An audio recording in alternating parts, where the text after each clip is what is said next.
I just wanted to say that I'm feeling hopeful. That's not a word. I'm feeling hopefuler just by virtue of the fact that what somebody suggested the other day is that if you impeach him, he'll freak. And he's freaking. And here's what's good about that. I mean, there's obviously a lot of bad things about it because, you know, he's nuts and he's powerful and he's dangerous and he has gotten rid of all the people around him who may have had the guts to every once in a while say, excuse me, but that's illegal. They're all gone now. So he really is, as someone I read today said, we have a ship of state with a madman at the helm. And this is not good. The only good thing is we're seeing how this is affecting him. Just to quote Frank Bruni, well, I'm not going to quote him, but the fact is he's acting so crazy now that even people who could tolerate the crazy or make excuses for the crazy are going to get to the point where I just think he's going to start seeing his support hemorrhaging. I don't like to, get too into these polls that show that support for impeachment is growing among independents now. And in fact, polls showing that now there are more Americans who favor this impeachment than do not, and that's a first. All of that's good. He's seeing this too, and it's making him even crazier. Yes, that makes him, I guess, more dangerous, but it also might result, and maybe here I'm being naive, might result in more Republicans finding the courage to separate themselves from him.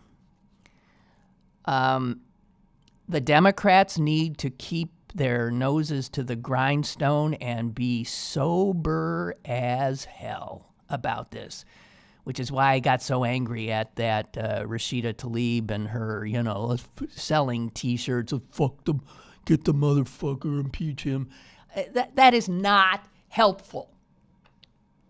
The Democrats need to show America that there are still adults in the room, and we have to show a measure of now careful decorum.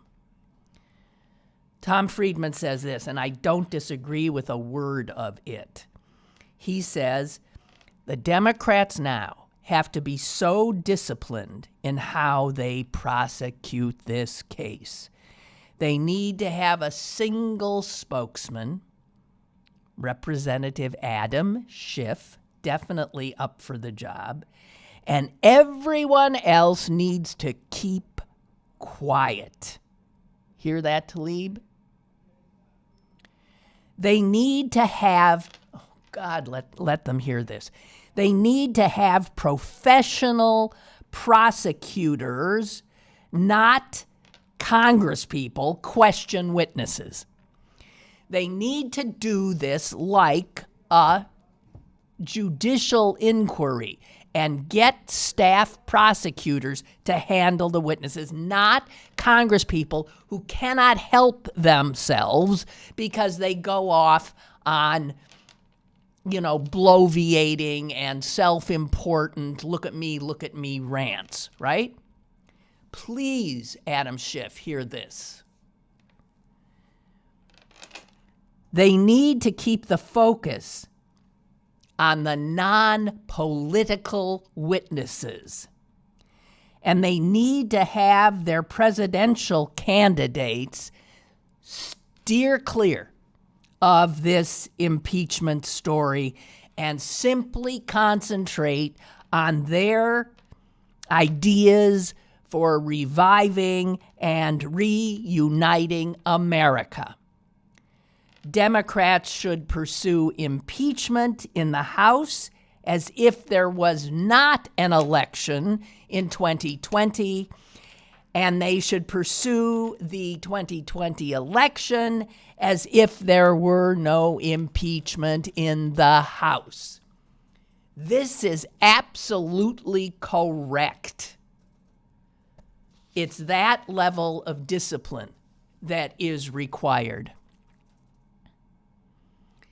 And he just adds, and they should do it by letting the non-political whistleblower and the other civil servants take the lead.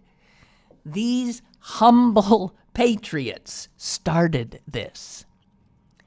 And it will go only as far as their credibility sustains it. And it's their credibility that will influence the swing voters. The voters, the suburban women, the Republicans who really cannot stomach much more of this. It is those previously faceless civil servants, whistleblowers, who are going to save the country, not the pals, unless the pals are, in this case, just so extraordinarily disciplined. This afternoon, a lot of stuff's going to happen. We have the State Department's IG, Inspector General, who came out of nowhere yesterday afternoon writing a letter to, I guess, a whole ton of the major heads of committees in the House, intelligence, I'm not sure, and I don't have this anymore. But the IG from the State Department suggested that he needed a meeting now, and that'll be this afternoon.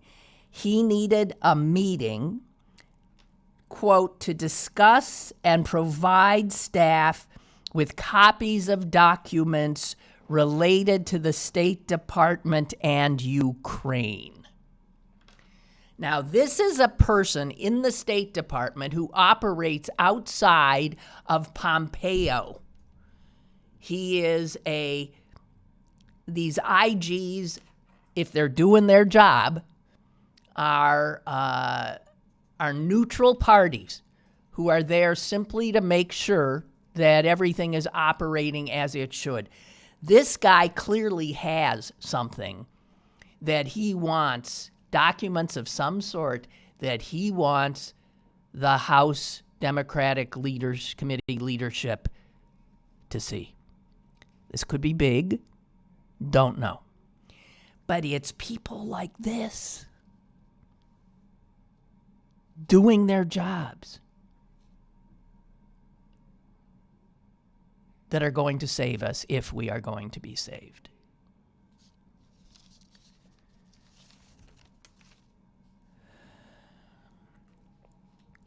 There's little cracks showing. Senator Grassley, the gruff old Republican jerk, who's powerful man. I think he's the longest serving Republican senator or something. He flat out pushed back on Trump yesterday, saying that the whistleblower needs to be heard. He said no one should be making judgmental or pronouncements without hearing from the whistleblower and then carefully following up the facts.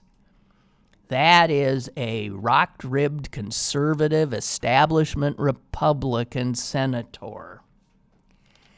Little hints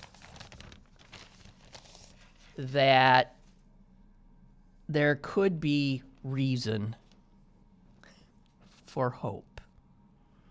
I don't want to overstate it, but I think the obvious sign of Trump coming unglued, and the careful, plodding,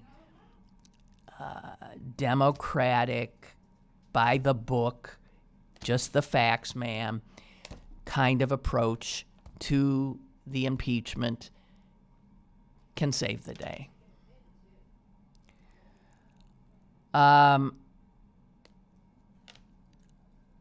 All of this when the Washington Post published I thought a really chilling story,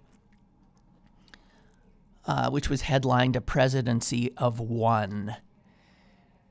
And in it, they elucidate what has happened, what Trump has done to the government.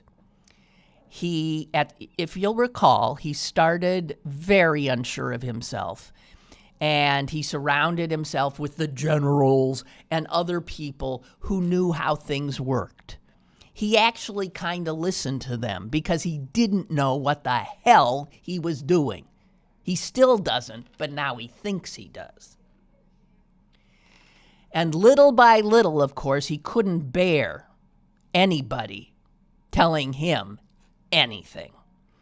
So in the ensuing 2.5 years, he has rid himself of anyone who dared cross him.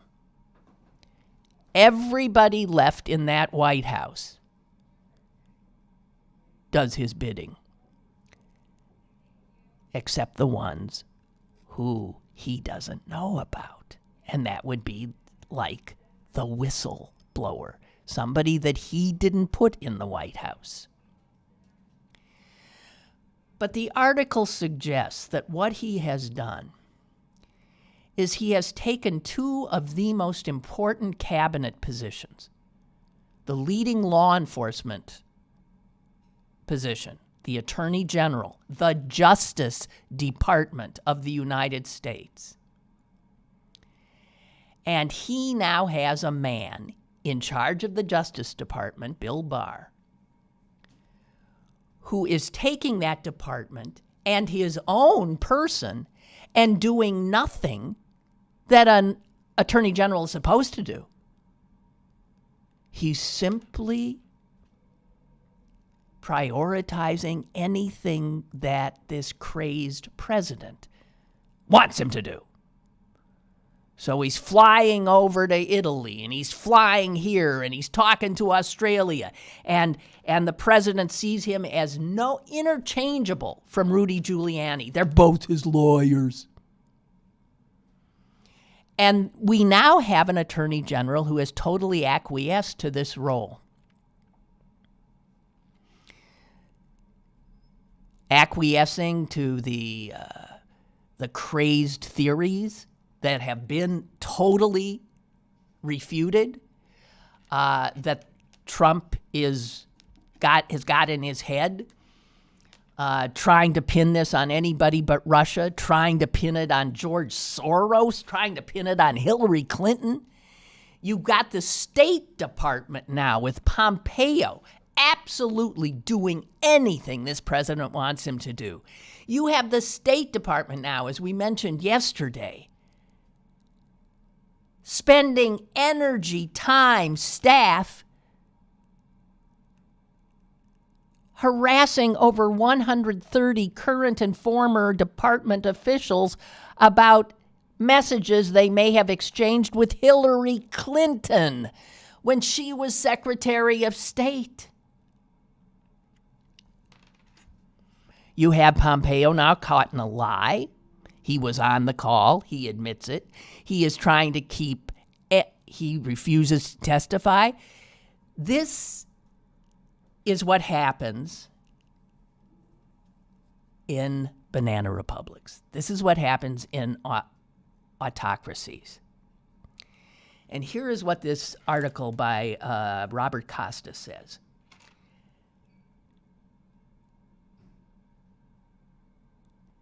This illustrates the sweeping reach of Trump's power and the culture he has spawned inside our government. The president's personal concerns are now the priorities. Donald Trump, not the nation, Donald Trump's personal concerns are now the priorities of the Justice Department, of the State Department. This is a trashing of the oaths that all of these men took, that they were there to serve the interests of we, the people, and the government of the United States, not of Donald Trump. And now you see our Attorney General, Bill Barr, our Secretary of State, Mike Pompeo, and all their energy, think of all the stuff they should be doing, all their energy is going into protecting and using their powers to ameliorate the lunatic they serve. They are engaging his obsessions.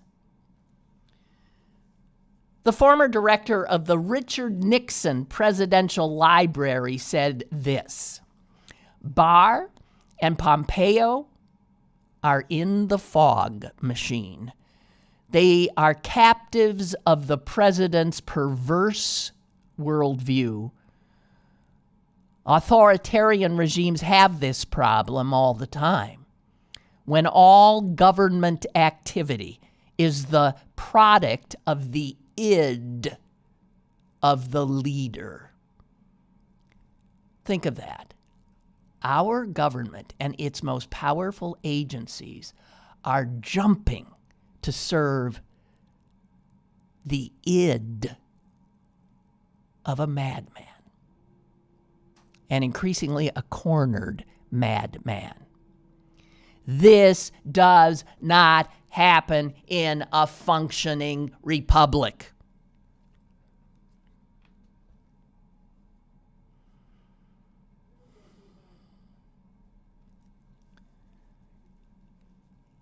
Here is somebody else who refused to be named. I'm not sure there are many, if any, left. These are talking about people in the White House who view their responsibility as trying to help educate, moderate, enlighten, or persuade him, or for that matter, even advise him. There is now a new ethos. This is a presidency of one. That's a dictator. It's Trump unleashed, unchained, unhinged. He'll continue to go further and further and further, and now there's nobody there telling him, stop.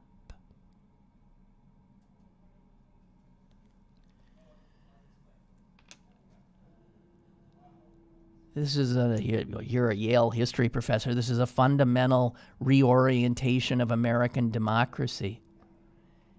And it is America's turn toward authoritarianism. This is how important this is.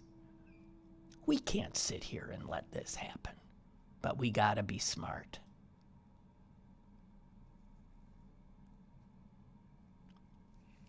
Timothy Snyder, Yale history professor, author of books on tyranny, writes, rather than having the boring system we take for granted, where you have laws based on facts, instead now you have a personality who makes up his own reality.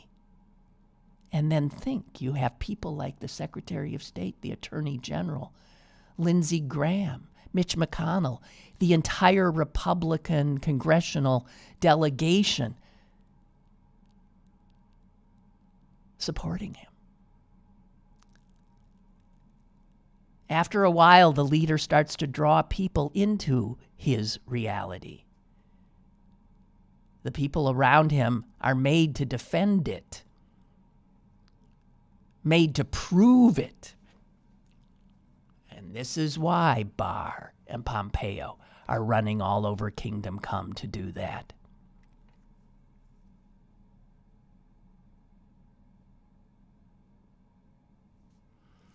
The implicit day-to-day charge for many Trump advisors is simple. Figure out how to handle or even polish his whims and his statements, but do not have any illusion that you can temper him, that you can temper his personality, his consumption of cable news, or his thirst for combat. Acquiescence is central to survival.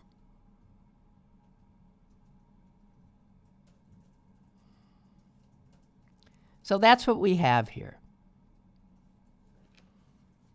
You are looking at this once great nation be turned into a dictatorship.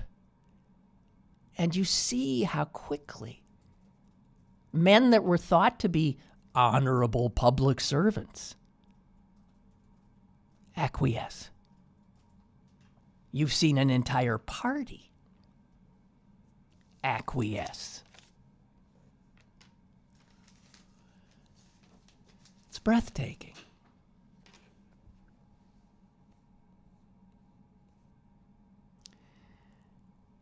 New reporting out, about how unhinged this jerk is.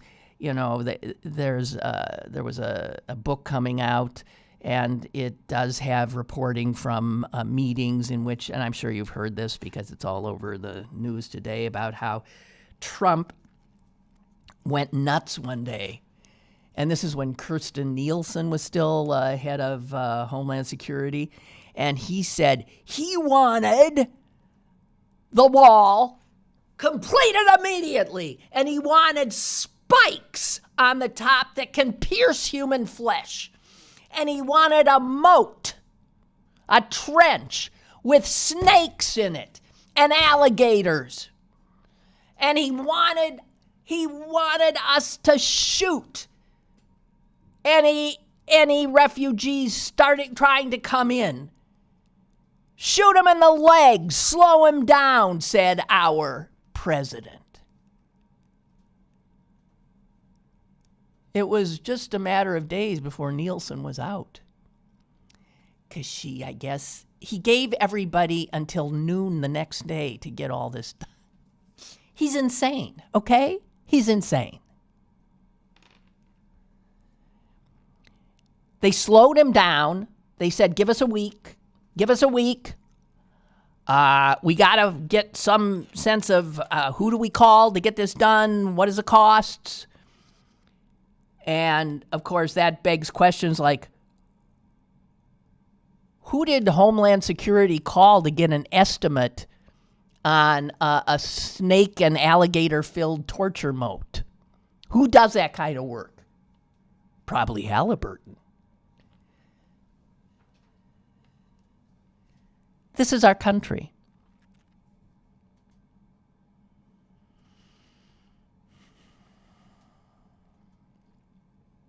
Wow.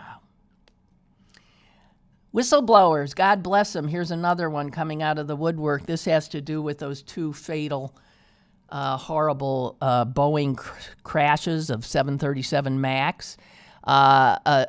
And this will show a level of corruption in our government as well, where Boeing was left to decide whether its planes were safe. The FAA said, you go ahead and figure it out.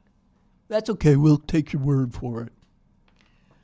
Well, we got a whistleblower at Boeing, a senior Boeing engineer, turns out, filed an internal complaint this year saying that during the development of that plane, it had been brought to the company's attention that it really needed a safety system, the very system that would have prevented these two crashes.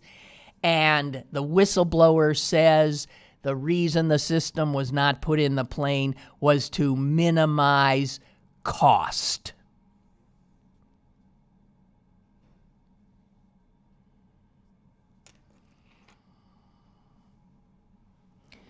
Many current and former Boeing employees have privately suggested the same, that Boeing was prioritizing profit over its passengers' lives.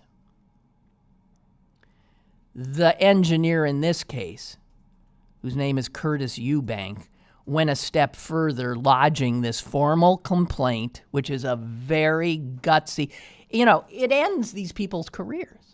These are people who fall on the grenade. These are heroes. He lodges a formal complaint against his bosses, against the chief executive, for publicly misrepresenting how safe their plane was.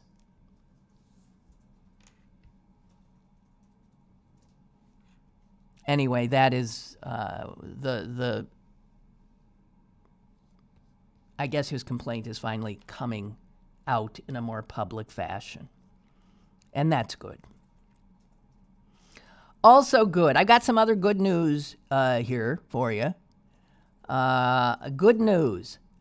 In Israel, I want to get his title right. The Minister of Justice, the Attorney General, no, it's the Attorney General of Israel, is actually doing his job, which is not to protect Benjamin Netanyahu. And so while Netanyahu is still desperately trying to stay in power and cobble together some kind of a government, the Israeli government is still functioning. A pre-indictment hearing, indictment of Benjamin Netanyahu, was convened at the Ministry of Justice yesterday morning, and that shows that the Attorney General of Israel is going ahead pursuing charges of corruption against Bibi Netanyahu. A political commentator in Israel says the very fact that this hearing is held is a watershed event. I think this will finally spell the beginning of Netanyahu's departure. Not surprisingly, Netanyahu has called all of this, what? A witch hunt. You wonder why these two guys are such pals?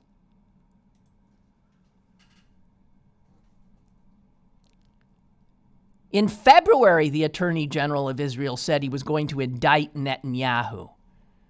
But first, these hearings have to take place, and they've started. The charges are fraud, bribery, and breach of trust with the Israeli people. So, there's that.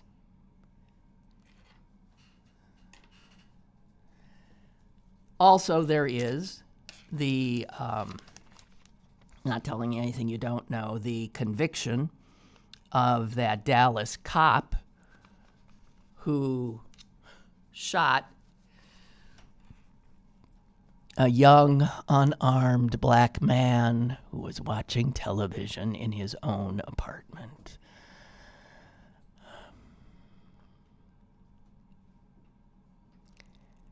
I was so fearful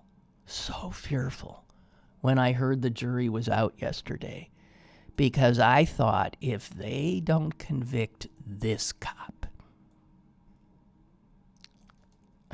for this, he didn't have his door locked, poor dear.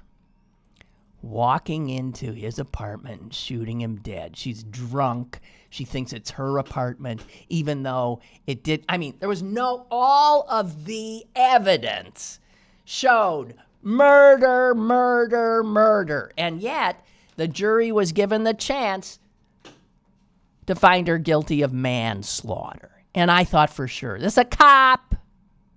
It's a black man. We know how this goes. And a Dallas jury convicted her of murder.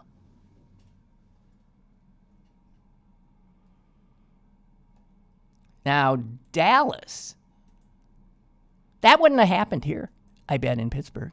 I bet it wouldn't. You know, white people in Dallas are a minority. That helped. A lot of the major office holders in Dallas are African American, including the woman judge of this trial. The jury had a representative representation. Yeah, of the demographics of Dallas. There were black people on the jury, Hispanic people on the jury, and whites were, I think, only 5 white people. Exactly showing what the demographics of Dallas are. When there is fair representation, I guess you can get justice.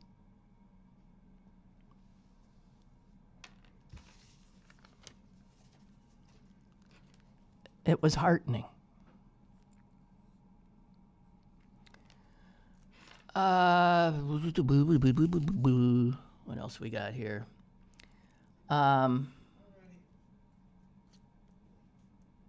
Normally on Wednesdays, Ryan Dito joins us, but he is decamped to Canada for some reason. Ryan, come back. It's looking more hopeful. Just saying.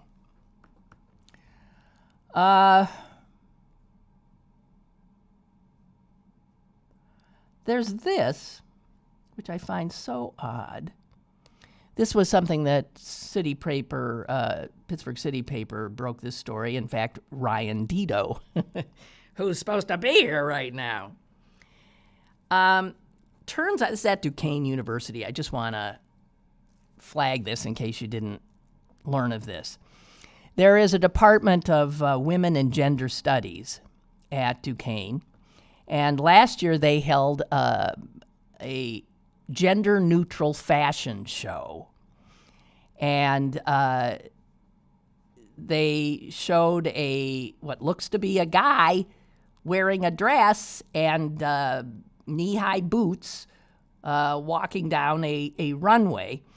And it was turns out the Duquesne Duke newspaper, university newspaper, said it was the best attended women and gender studies event ever. So they thought, let's do it again this year. It had really worked. So that's what they were going to do. And then what happened?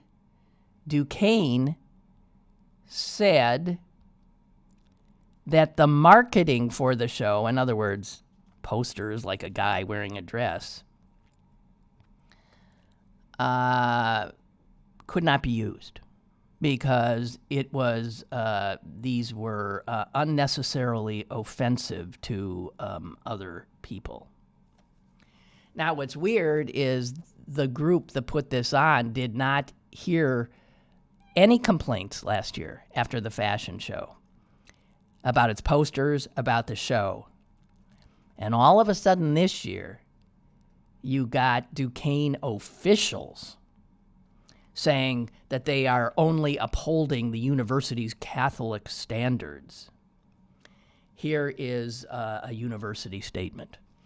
No matter what group seeks to use university resources for programming, Duquesne has consistently required that it show respect for the Catholic religious identity of this institution.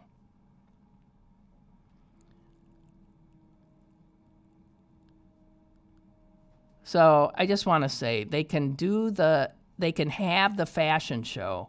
They just can't promote it. I guess that's what it is. What?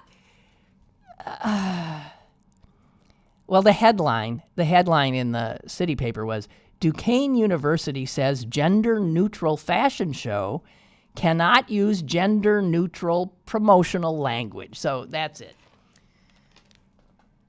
God, when push comes to shove, I'll tell you, Duquesne is almost always a disappointment.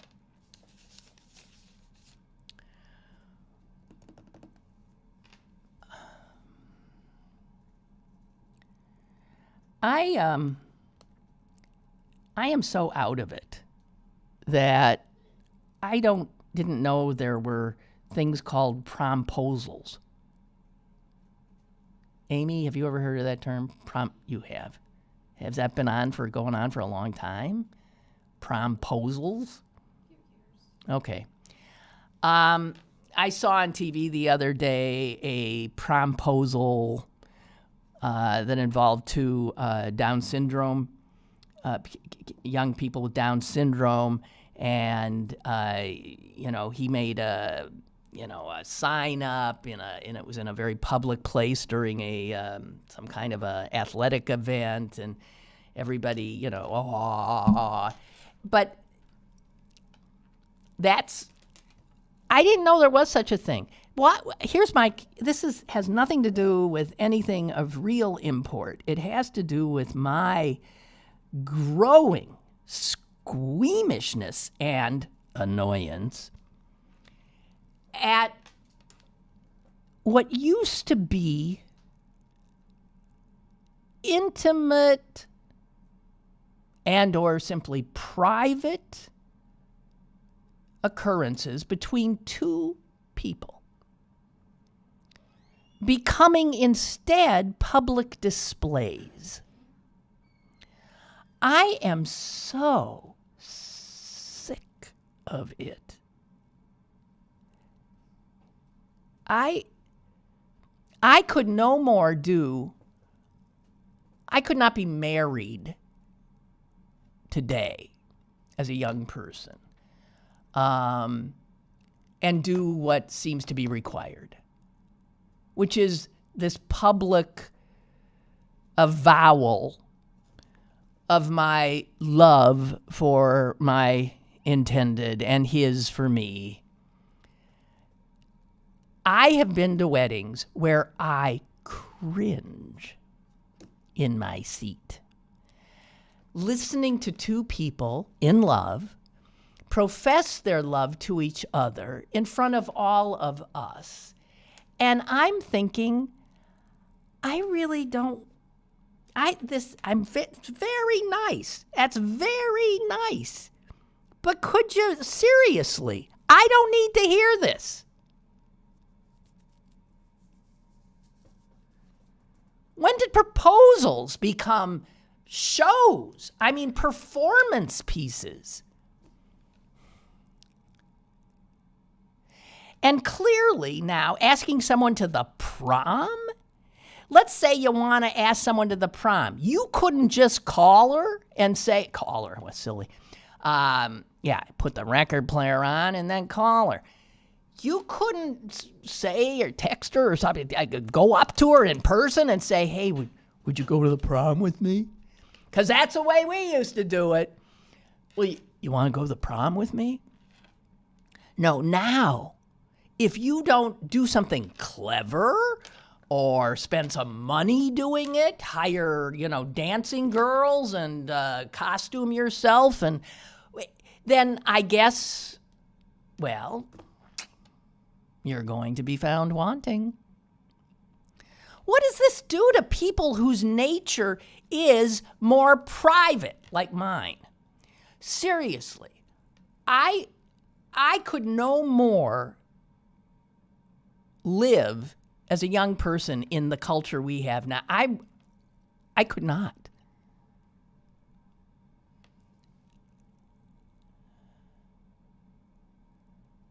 I so hate all of this. And then there's this one-upsmanship that obviously has to go on. Did you see so-and-so's promposal? Did you see so-and-so's wedding? Did you hear those vows? And then I was thinking, you know what? Now when you're at a wedding and you've managed to sit through these very sort of intimate professions of love for one another, if you don't say to the bride or the groom later, geez, I really found your vows so... I mean, it puts the people who are in attendance in a position of having to... I just hate it. I can't be the only person like this.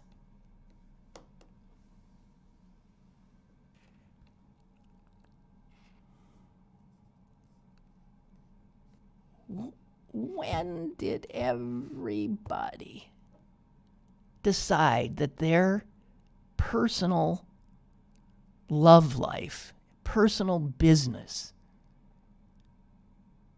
had to be shared?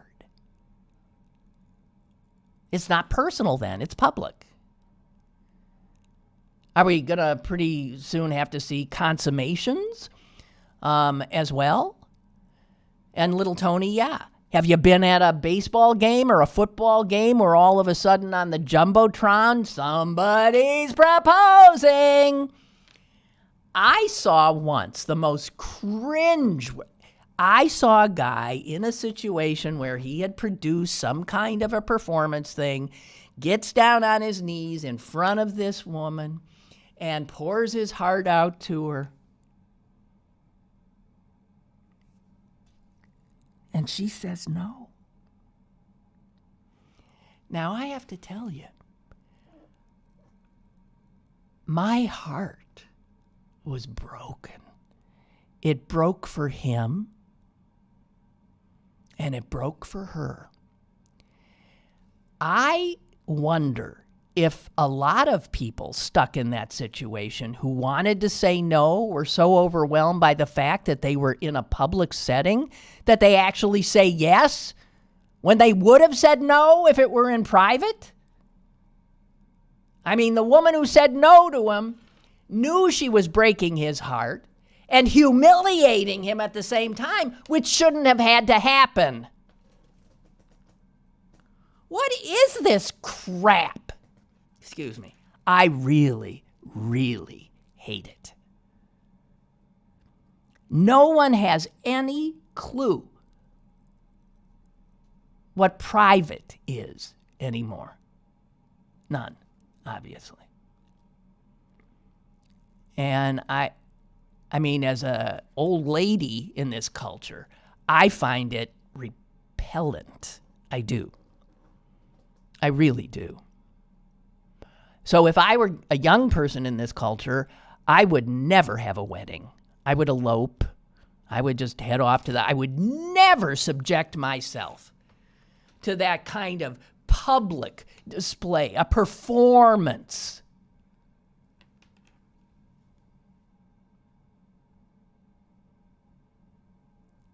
It really upsets me. And again, it says something about our culture. So corrupted that everything is entertainment. Everything has to be a show. Everything has to be bigger and better than you-know-whose. Just has to. You aren't going to...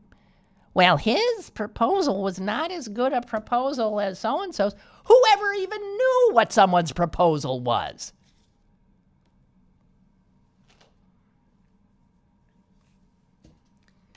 It might seem like nothing. But to me, it's just another part of the total dissolution of this country. All right, I'm sorry. I don't mean to make that big a thing about it, but to me, and I know I'm not alone.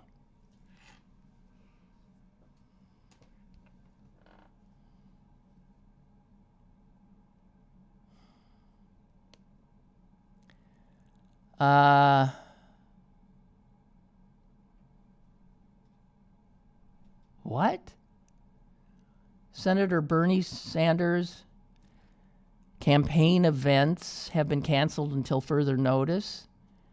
He was found to have a blockage in one artery and 2 stents have been inserted. The operation came after Sanders felt some chest discomfort at a campaign event yesterday. Well, that's big news. It will bring up again the subject of age in for the Democratic primary voters. I wish the senator a speedy recovery, but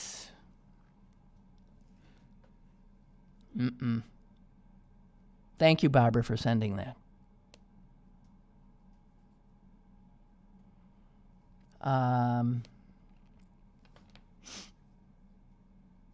Roger writes, I'm about to sneeze. That's not what Roger writes. Oh, God, I never have sneezed on the air. I've never sneezed on the air. I think I did once. Wait a minute. Roger writes, moving towards Halloween, Trump and company are steering us to our most frightening time since the Cuban Missile Crisis. Hopefully we'll work past this and can have lots of fun for April Fool's Day. Not sure what I am more frightened of, the jerk with access to the nuclear weapons or the people who still support him, who are now being egged on to start a civil war. Yeah. Well, here's what I think about that 35, 39, maybe at most %. They've always been with us. They've always been there. That was the Ku Klux Klan back in the day and all those who supported them. That was the Know Nothing Party in another century. That was the John Birchers and the McCarthyites. There is, now we know, it looks like about a third or a little bit more than a third of the country that really does not, they don't realize this. They do not like democracy. They do like authoritarianism. They want a big daddy. They want a scary big daddy. And that's just sort of like a personality thing. I don't know. We've also, of course, come to know that the racism that runs through our bone and blood in this country has scarred so many people and made them vulnerable to the siren call of Trump and others. So I think those 30, those people, his base, who are not enough to give him a second term. And the Russians would have to work seriously overtime. There's just not enough of them.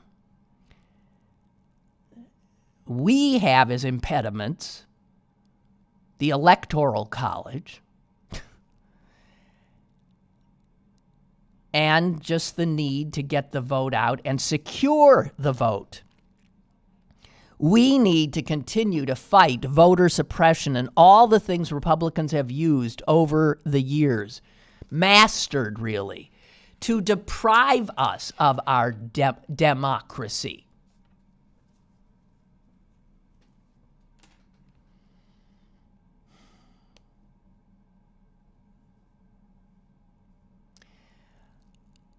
Barbara also sends me this. This has to do with the polling. 24% of Americans say there is almost nothing Trump could do that would cause me to support impeaching him or removing him from office. Well, that's there. So that's a quarter. That's better than a third. I think it's a third of people. The survey, yeah. So That's my guess.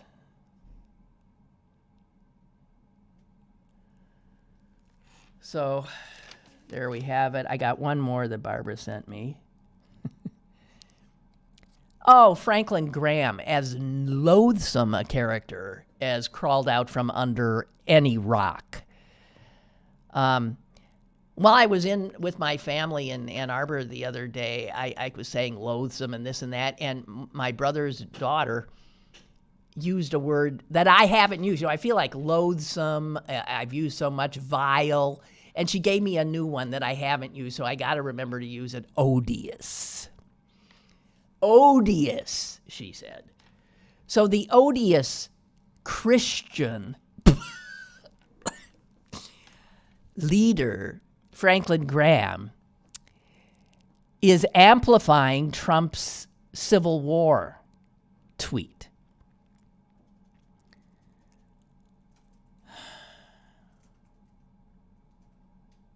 Wonderful.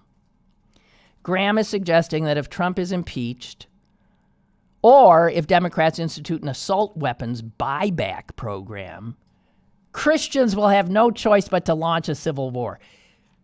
You know, your head can explode. Your head can explode. Christians will kill if there's a voluntary buyback program.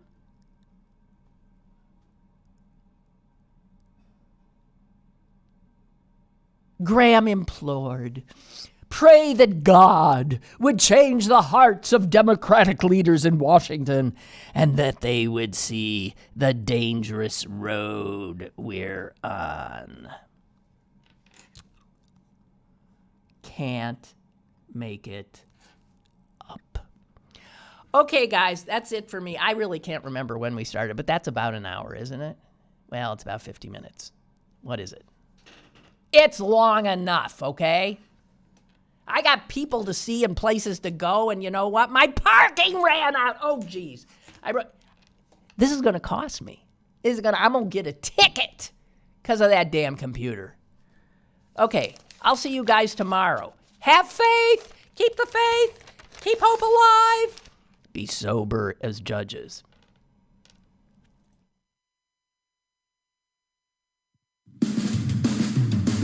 Lynn Cullen Live, Monday through Friday from 10 a.m. to 11 a.m. and archived at pghcitypaper.com. The opinions expressed on Lynn Cullen Live are those of the host and do not necessarily reflect the viewpoints of Pittsburgh City Paper or its advertisers.